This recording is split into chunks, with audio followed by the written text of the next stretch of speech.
कर्म का फल अवश्य भोगना पड़ता है। आज हम एक ऐसे विषय पर बात करने जा रहे हैं जो हमारे जीवन के हर पहलू को गहराई से प्रभावित करता है। कर्म का फल अवश्य भोगना पड़ता है। यह कोई साधारण वाक्य नहीं, बल्कि यह भगवान श्री कृष्ण के उन अनमोल वचनों का सार है जो उन्होंने कुरुक्षेत्र के युद्ध मैदान में अर्जुन को दिए थे। यह गीता का वह अमर संदेश है जो सदियों से मानव जाति का मार्गदर्शन करता आ रहा है। आज के इस कार्यक्रम में हम कर्म के इस गहन सिद्धांत को गहराई से समझेंगे। हम जानेंगे कि कर्म क्या है, उसके विभिन्न प्रकार क्या हैं और किस प्रकार हमारे हर छोटे बड़े कर्म का फल हमें अवश्य मिलता है। हम भगवान श्री कृष्ण के प्रेरक वचनों, गीता के सार और वास्तविक जीवन के उदाहरणों के माध्यम से इस अटल सत्य को आत्मसात करने का प्रयास करेंगे। कर्म का सिद्धांत केवल एक धार्मिक अवधारणा नहीं, बल्कि यह जीवन का एक वैज्ञानिक नियम है। जैसा बोओगे वैसा काटोगे, यह प्रकृति का एक सीधा सा नियम है और कर्म का सिद्धांत इसी पर आधारित है। तो आइए आज हम सब मिलकर इस गहन विषय पर चिंतन करें और अपने जीवन को एक नई दिशा दें। कर्म क्या है? कर्म शब्द संस्कृत भाषा से आया है, जिसका शाब्दिक अर्थ है क्रिया या कार्य। लेकिन आध्यात्मिक संदर्भ में कर्म का अर्थ केवल शारीरिक क्रियाओं से कहीं अधिक गहरा है। इसमें हमारे विचार, शब्द और कार्य तीनों शामिल हैं। हर वो चीज जो हम सोचते हैं, बोलते हैं या करते हैं, वह कर्म है। कर्म को समझने के लिए हमें यह जानना होगा कि कर्म एक बीज की तरह है। जब हम कोई बीज बोते हैं तो वह एक पौधा बनता है और फिर फल देता है। इसी तरह जब हम कोई कर्म करते हैं तो वह एक संस्कार बन जाता है और भविष्य में उसका फल हमें अवश्य मिलता है। यह फल शुभ भी हो सकता है और अशुभ भी, जैसा हमारा कर्म होगा। भगवान श्री कृष्ण ने गीता में कहा है, कर्मण्येवाधिकारस्ते मा फलेषु कदाचन। इसका अर्थ है कि हमारा अधिकार केवल कर्म करने पर है, उसके फल पर कभी नहीं। इसका मतलब यह नहीं कि हमें फल की चिंता नहीं करनी चाहिए, बल्कि इसका अर्थ यह है कि हमें फल की आसक्ति में बंधे बिना अपने कर्तव्यों का पालन करना चाहिए। फल तो हमारे कर्मों का स्वाभाविक परिणाम है जो हमें मिलेगा ही। कर्म केवल व्यक्तिगत नहीं होते, बल्कि उनका प्रभाव पूरे समाज और ब्रह्मांड पर पड़ता है। एक छोटा सा कर्म भी एक बड़ी श्रृंखला को जन्म दे सकता है। इसलिए हमें अपने कर्म के प्रति सचेत रहना चाहिए। कर्म के प्रकार। कर्म को मुख्य रूप से 3 प्रकारों में बांटा जा सकता है। नंबर 1, संचित कर्म। संचित कर्म वे कर्म है जो हमने अपने पिछले जन्मों में किए हैं और जिनका फल अभी तक हमें नहीं मिला है। यह एक विशाल भंडार की तरह है जिसमें हमारे सभी पुराने कर्मों का लेखा जोखा जमा है। इसमें से कुछ कर्म इस जन्म में फल देते हैं और कुछ भविष्य के जन्मों में। कल्पना कीजिए कि संचित कर्म एक बैंक खाते की तरह है। हर बार जब आप कोई कर्म करते हैं तो वह इस खाते में जमा हो जाता है। कुछ कर्मों का फल तुरंत मिलता है, जबकि कुछ भविष्य के लिए जमा हो जाते हैं। यह कर्मों का वह समूह है जो हमारे वर्तमान जीवन की रूपरेखा तैयार करता है। हमारे जन्म का स्थान, हमारे माता पिता, हमारी परिस्थितियां आदि। नंबर 2, प्रारब्ध कर्म। प्रारब्ध कर्म वे संचित कर्म है जिनका फल हमें इस वर्तमान जीवन में मिल रहा है। यह संचित कर्मों का वह हिस्सा है जो पक चुका है और हमें भोगना ही पड़ता है। हमारा वर्तमान जीवन, हमारा शरीर, हमारा परिवार, हमारी खुशियां और हमारे दुख, ये सब हमारे प्रारब्ध कर्मों का ही परिणाम है। गीता में भगवान कृष्ण ने कहा है कि मनुष्य अपने प्रारब्ध को नहीं बदल सकता, लेकिन वह अपने वर्तमान कर्मों से अपने भविष्य को अवश्य संवार सकता है। प्रारब्ध वह नियति है जिसे हम स्वीकार करना होता है, लेकिन उसके प्रति हमारी प्रतिक्रिया हमारे हाथ में है।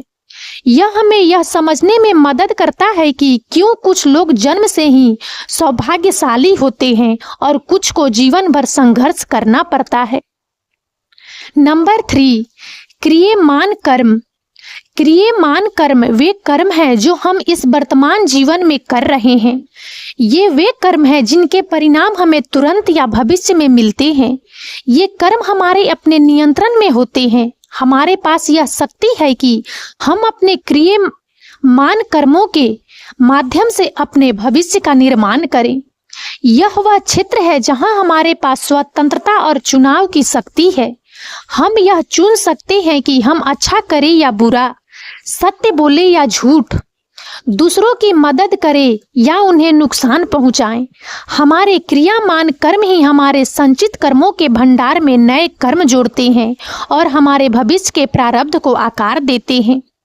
भगवान कृष्ण ने अर्जुन को यही बात समझाई थी कि युद्ध करना उसका क्रियमान कर्म है, उसका कर्तव्य है।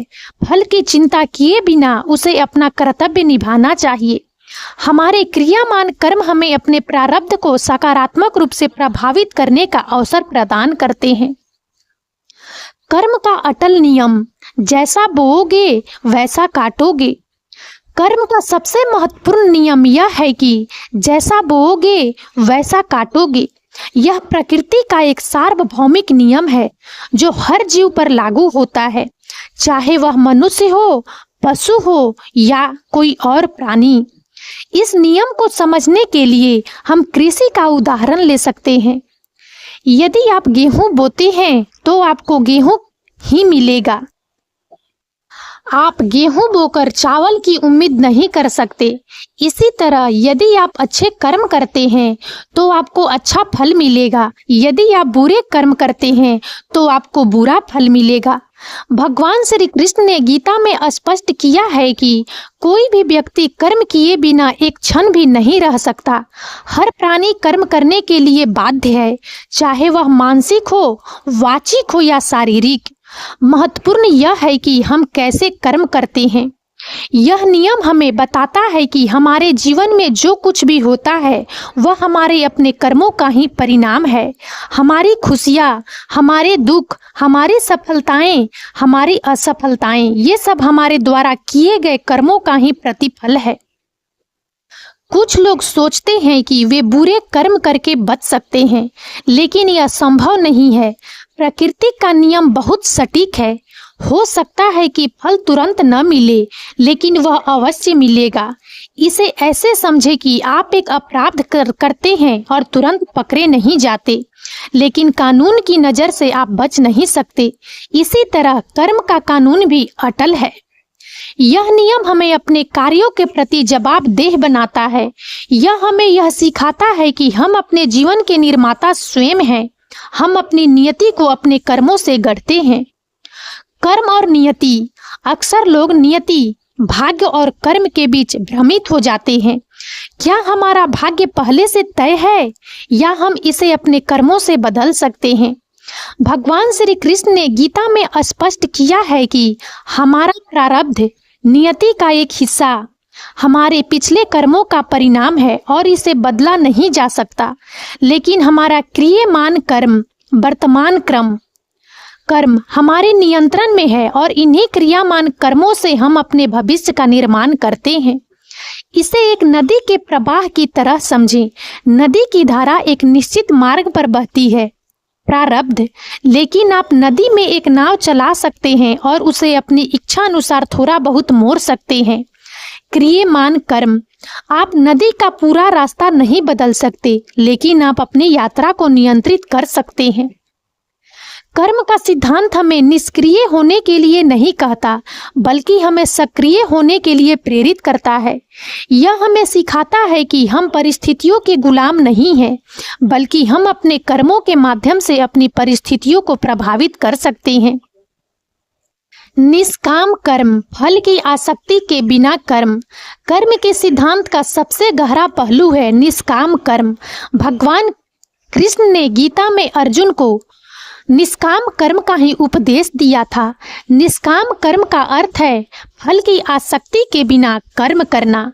इसका मतलब यह नहीं कि हमें फल की चिंता नहीं करनी चाहिए या हमें अपने लक्ष्य के प्रति उदासीन रहना चाहिए, बल्कि इसका अर्थ है कि हमें अपने कर्मों को अपने कर्तव्य के रूप में करना चाहिए, बिना यह सोचे कि उसका फल क्या होगा या हम उस फल के प्रति अत्यधिक आसक्त न हों। जब हम फल की आसक्ति के साथ कर्म करते हैं तो हम चिंता, भय और निराशा के बंधन में बंध जाते हैं। यदि फल हमारी अपेक्षा के अनुसार नहीं मिलता तो हम दुखी हो जाते हैं। निष्काम कर्म हमें इस बंधन से मुक्ति दिलाता है। भगवान कृष्ण ने कहा है, हे अर्जुन, आसक्ति को त्याग कर सिद्धि और असिद्धि में सम्मान भाव रखकर योग में स्थित होकर कर्म कर। यह समत्व ही योग कहलाता है। निष्काम कर्म का अभ्यास करना कठिन हो सकता है, लेकिन यह हमें सच्चे अर्थों में स्वतंत्र बनाता है।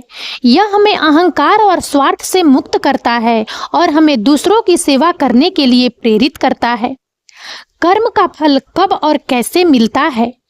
कर्म का फल कब और कैसे मिलता है, यह एक ऐसा प्रश्न है जो अक्सर लोगों के मन में आता है। कुछ लोग सोचते हैं कि यदि उन्हें तुरंत फल नहीं मिला तो कर्म का सिद्धांत गलत है, लेकिन ऐसा नहीं है। कर्म का फल मिलने का समय निश्चित नहीं होता। यह तुरंत भी मिल सकता है, कुछ समय बाद भी या अगले जन्म में भी।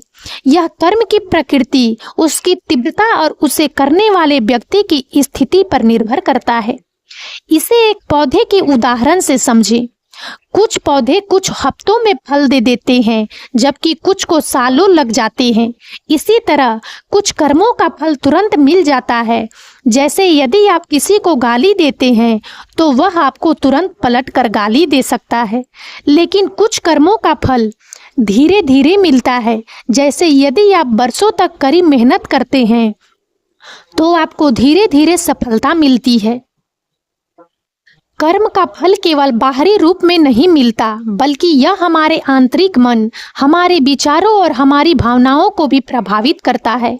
अच्छे कर्म हमें आंतरिक शांति, खुशी और संतोष प्रदान करते हैं, जबकि बुरे कर्म हमें चिंता, भय और अपराध बोध देते हैं। कर्म का महत्व और कर्तव्य बोध। कृष्ण वाणी। भगवान श्री कृष्ण ने कुरुक्षेत्र के मैदान में अर्जुन को जो उपदेश दिया वह केवल एक युद्ध की रणनीति नहीं थी, बल्कि वह जीवन जीने का एक संपूर्ण दर्शन था। उन्होंने अर्जुन को कर्म के महत्व, कर्तव्य बोध और निष्काम कर्म के बारे में समझाया। अर्जुन युद्ध करने से हिचक रहा था क्योंकि उसे अपने रिश्तेदारों और गुरुजनों को मारना था। उसे लगा कि यह एक बुरा कर्म होगा, लेकिन कृष्ण ने उसे समझाया कि युद्ध करना उसका क्षत्रिय धर्म है, उसका कर्तव्य है। कृष्ण ने अर्जुन को बताया, अपने धर्म का पालन करते हुए मरना भी श्रेष्ठ है। पराये धर्म का पालन करना भयावह है। इसका अर्थ है कि हमें अपने कर्तव्यों का पालन करना चाहिए, भले ही वे हमें कठिन लगे। उन्होंने यह भी कहा, यज्ञ के उद्देश्य से किए गए कर्म के अतिरिक्त अन्य कर्म इस लोक को बांधने वाले हैं। इसका अर्थ है कि जब हम अपने कर्मों को कर्तव्य भाव से बिना स्वार्थ के करते हैं तो वे हमें बांधते नहीं हैं। कृष्ण की वाणी हमें यह सिखाती है कि हमें अपने कर्तव्यों से भागना नहीं चाहिए। हर व्यक्ति का अपना एक धर्म होता है, अपना एक कर्तव्य होता है। हम सब आज से ही संकल्प लें कि हम अपने हर कर्म के प्रति सचेत रहेंगे, अच्छे कर्म करेंगे और अपने जीवन को एक सार्थक दिशा देंगे, क्योंकि कर्म का फल अवश्य भोगना पड़ता है। और अब इस वीडियो में इतना ही। यदि आप सबको हमारा यह वीडियो अच्छा लगा हो तो प्लीज इसे लाइक करें और ज़्यादा से ज़्यादा शेयर करें, ताकि हमारा मनोबल इसी प्रकार से बढ़ता रहे और हम एक से बढ़कर एक ज्ञानवर्धक वीडियो लेकर नियमित रूप से आप सबकी सेवा में उपस्थित होते रहें। और तब तक के लिए बने रहें हमारे चैनल राजनंदिनी पर। हम बहुत जल्द एक नए ज्ञानवर्धक वीडियो के साथ एक बार फिर से आप सबकी सेवा में उपस्थित होंगे। जय हिंद, जय भारत।